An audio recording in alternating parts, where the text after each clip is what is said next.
Welcome to Cashflow Vision. Today we will discuss about ADR, that is American Depository Receipt. An ADR is an instrument that represents shares of a foreign stock issued by the US bank. The foreign shares are usually held in custody overseas, but the certificates stay in the US. Through this system, a large number of foreign-based companies are actively traded on the major US equity markets. An American Depository Receipt are the way of trading non-US stocks on the US exchange.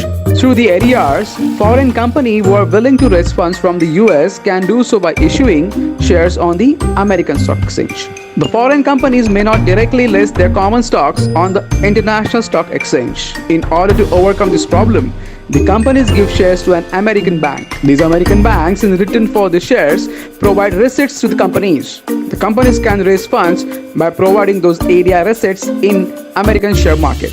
We see two types of ADRs, sponsored and unsponsored ADR. A sponsored ADR is created through an agreement between a non-American company and an American bank. The company handles all the costs related to the issue of receipts in the American markets. In return, the American bank handles all transactions between the company and the American investors through the depository receipts. These ADRs, like normal company shares, offer voting rights to their holders. Let's see what is unsponsored ADR. These ADRs are created by American banks without the involvement or the permission of a non-American company. Because of this, different banks can issue unsponsored ADRs for the same company as well. However, since they do not involve the company's participation, they are usually traded over the counter or OTC. I am sure you'll find this information quite helpful. Take care, stay safe.